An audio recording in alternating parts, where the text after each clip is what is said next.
As a life and a leadership coach, the one thing that a lot of people approach me for coaching sessions is that they want to become a strategic leader. It's that they have been getting feedback from their managers, from their senior heads, is that they are not strategic in their role. And there are people who come and meet me and they talk to me, particularly when they say that they have been rejected in the interview process because somewhere they got a feedback that they could not reflect that how strategic they were during their interview process. Becoming strategic and having that strategic intent is one of the most important and relevant skill for any leader to showcase his or her leadership skills. In fact, when I ask a different set of leaders in different set of industries that what is that one skill that they really feel will take them ahead in their leadership role, they say that it's the strategic skills. How they are looked upon as strategic, how they act upon as strategic is something that will take them ahead. Even they rate it above and over communication, collaboration, working together with team. Out of all the factors and the competencies, being strategic is rated as one of the topmost skill. So today in this video, I am going to talk to you about what is being strategic like, what are the behaviors of a strategic leaders, how you can inculcate those strategic behaviors in your day-to-day work, and likewise how much you are ready to practice those skills in your day-to-day work so that you are not just perceived as a strategic leader, but you also start working as a strategic leader by exhibiting those leadership skills. Well, my name is Arun Thukral. I'm a life and a leadership coach, and be there in this video. This is going to be a very important video for your learning and development if you are aspiring to go above in the leadership ladder. So before we get into how to become a strategic leader, I want you to first understand that what is the problem? What does the senior leaders or the corporate heads think about what strategic management is all about? So I normally interact with a lot of industry leaders who are heading the organizations or who are at a very senior level. And when I talk to them that why you selected a candidate or why you rejected a candidate, the most common answer is that when they selected a candidate, they say that the candidate reflected the strategy or a strategic behavior that helped them to decide whether this person is to be hired or not. Likewise, within an organization, I ask them, who are your top performers, whom you will be promoting, or who is your one man that you look into as the next successor of you? And again, the response from these leaders is that they are those people who are able to understand their roles and responsibilities clearly, and they are able to do work which is helping them to achieve the vision of the organization. They are the one who knows how to set priorities, how to utilize the resources which will help them to achieve the organizational goals, not only for the given year, but for the years ahead. And that is what they say when they do not see these characters, attributes, qualities in day-to-day action from the people who are working in those organizations or those who come for the interview. Either they simply reject them, or people who are working within the organization, they don't grow much. And mind you, these are those people who are already performing. That means they are achieving their key results areas, or they are achieving their sales number if they are in sales, but still they are not getting promoted or getting acknowledged for the next level just because they lack that strategic skills. So this is the importance and this is the relevance behind that when you have to select a strategic leader, what you all need to look at it.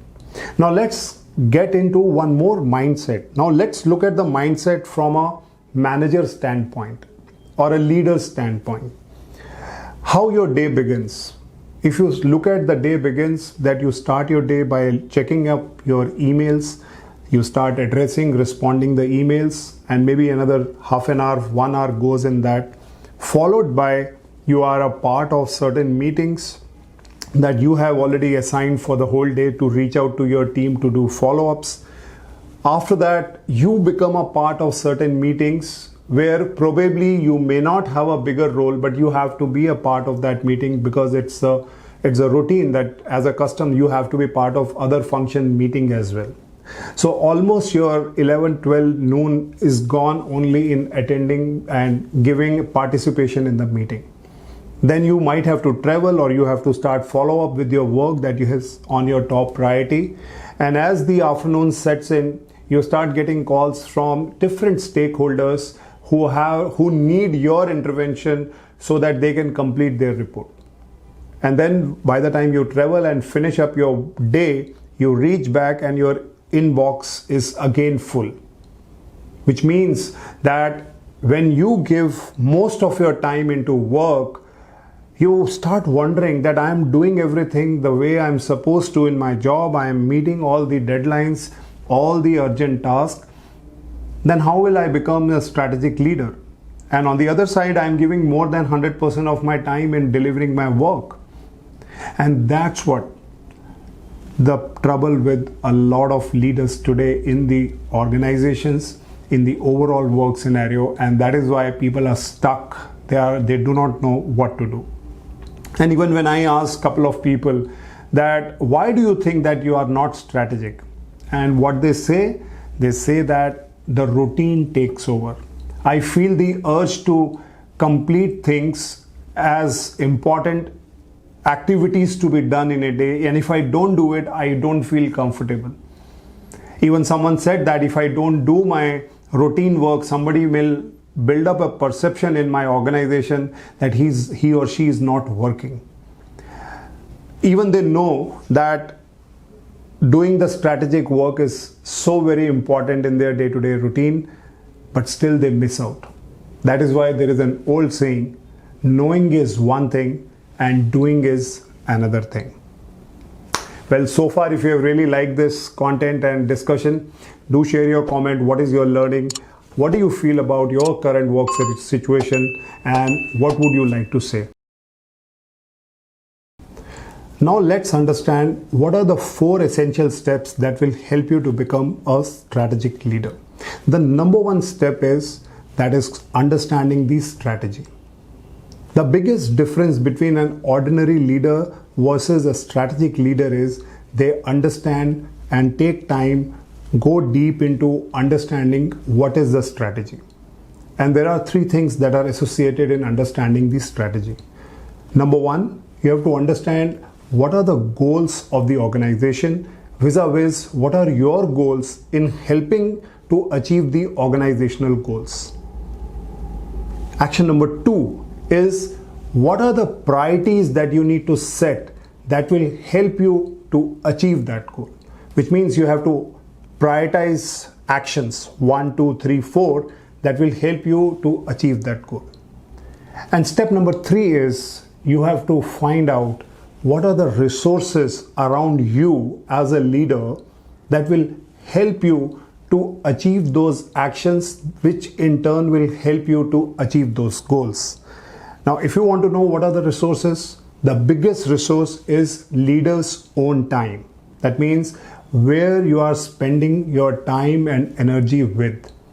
Number 2 resource is your people, that how you are utilizing the talent, utilizing the strengths and weaknesses after understanding how you are able to get the maximum out of your people in your leadership work, because eventually your people are going to help you in achieving those goals. So, as I said, the first step is you have to understand what is strategy and then take actions. The second step in becoming a strategic leader is to build a strategic mindset. When I say building a strategic mindset is what that differentiates you between an ordinary leader versus a strategic leader. So what does an ordinary leader do? The ordinary leader would just look at the problems, and with the same mindset, he will think that what all he or she has to do, and they will get into the act. And what I'm saying, when they get into the act, it means without much of thinking, which means ordinary leaders do not spend enough time in thinking about the problem or thinking about their goals and what are the steps that they have to take to achieve it. But a strategic leader will first of all will apply thinking, and basis that thinking, the motivation, the behaviors and the actions will come out. And in this thinking, one of the tools that strategic leaders use is, we call it as SWOT. I'm sure you would have heard this name or this acronym many times. SWOT, S-W-O-T, which means first these strategic leaders, they sit down, they think about what are the strengths, what are the weaknesses, what are the opportunities, and what are the threats with respect to business, with respect to people, with respect to product, with respect to processes. They think about all these areas, and basis that they build up what is the action points, what is the strategy. As I said in the first part, that they think about the goals with a strategic mind, and they understand the strategy well. And how they understand the strategy well is by doing the SWOT analysis. Now let's come to the third step in becoming a strategic leader. The third step in becoming a strategic leader is to communicate consistently the vision and the strategy of the organization to your people. One of the very important strengths that you will find that great leaders have is good and excellent communication skills. Now, where does this communication skills you have to bring in use? You have to bring this communication skills into use by consistently communicating what is the vision of the organization to your followers, to your teammates. And number two, once you have understood the strategy thoroughly, which means you know the goals, which you know the actions that you have understood from your SWOT analysis. Now your role is that with your effective communication, you have to consistently and regularly communicate the strategic inputs or the strategic key points to your people with very simple and easy steps, which means you have to make things easier for people to understand with your communication skills. Because if they look at strategic big piece, for example, we have to reach a market share of 20% this year, they will not understand. They will not even get to the point that you want them. So what you have to do is you have to make it easier, that if we do this much of sales or if we sell this much of unit, we will be able to achieve our total goal, which will help in achieving our objectives for this year.